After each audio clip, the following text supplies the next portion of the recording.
美刊称，涡扇15发动机即将进入量产，歼20战斗机的性能将会因此而发生什么样的变化？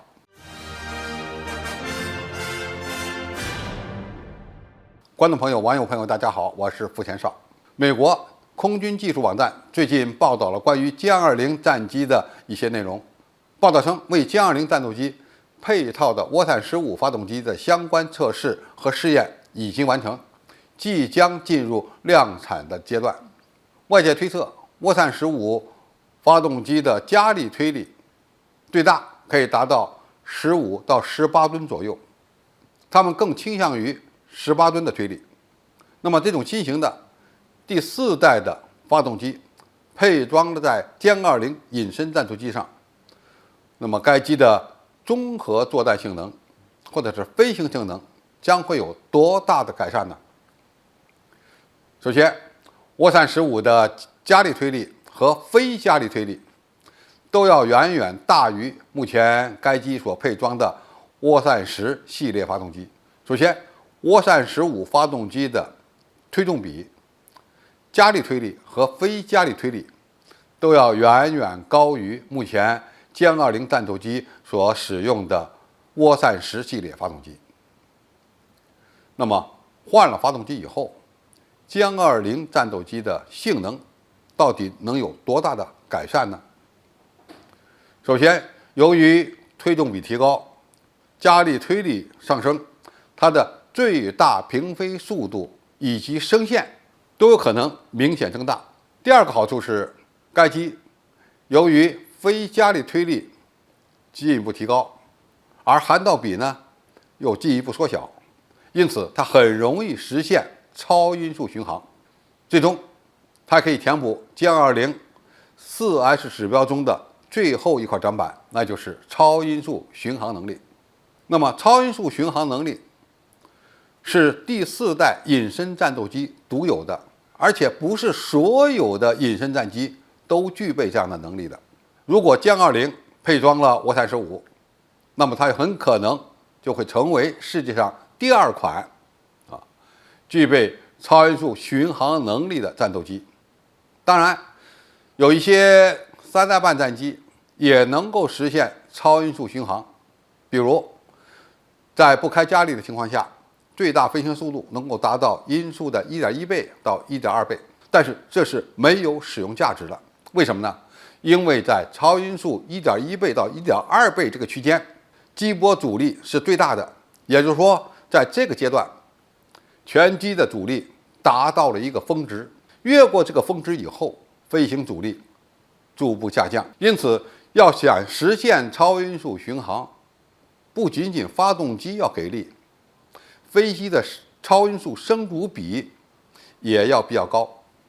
一般要达到5左右，才能够在音速的 1.5 倍、1.6 倍甚至 1.7 倍这个区间实现不开加力的超音速巡航。这个时候的超音速巡航经济效益是比较高的，而这个指标正是标准4代机超音速巡航所要求的速度范围。那么，具备了超音速巡航能力的歼20，它在作战性能上会有什么改进呢？首先，不开加力我就能做超音速飞行，因此在这样的巡航状态下，它非常省油，可以长时间的在该阶段进行巡航飞行。一般的战斗机呢，当然也能够做超音速飞行，但是要开加力。那么开加力的油耗是非常高的，工作时间呢也很短，也就是几分钟。而如果你能够实现超音速巡航，就可以以较大的速度飞行半个小时以上，这对于快速抵达战场是一个非常突出的优势。那么在超音速巡航状态下，如果你发射空对空导弹或者是其他类型的导弹，那么导弹本身由于具有的初速比较高，可以相应的提高其射程，这对超视距空战而言是非常有利的一个条件。当然，换装了涡扇15以后，歼20战斗机的超音速机动能力也能因此而改善。此外，有报道称，涡扇15在研发阶段已经为它配装了推力矢量喷管。那么有了推力矢量喷管，歼20战斗机的近距格斗机动能力，特别是中低空的机动能力，就可以大幅度的提升。因为配备了这样的装置，歼20战机就可以实现过失速机动，或者是超机动。那么这样的机动动作，应该说中国的很多老百姓都现场目睹过。在珠海航展上换装了新型发动机的歼十 B 推力矢量技术验证机，为现场的媒体和观众做了非常精彩的过失速机动表演。它所能做出的动作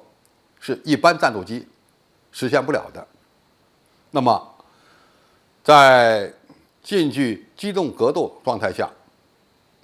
该机拥有了非常优异的快速指向能力。现代空战机头的快速指向能力是一个非常重要的指标，因为越早指向敌方，你就拥有了更大的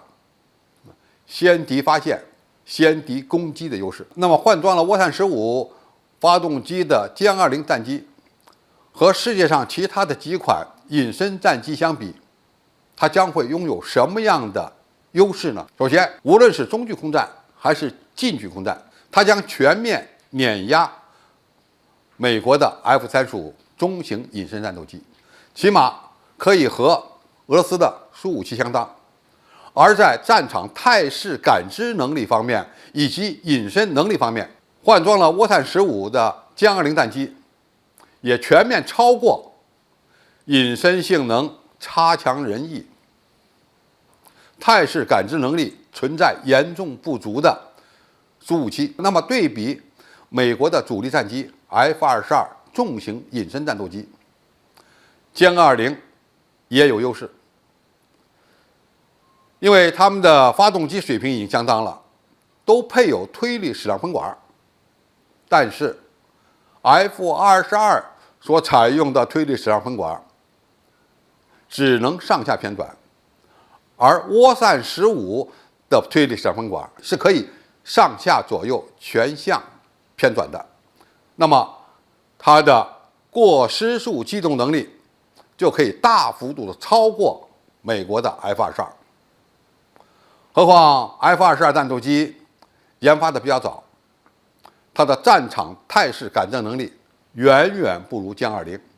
它的座舱显示能力也不如歼20。该机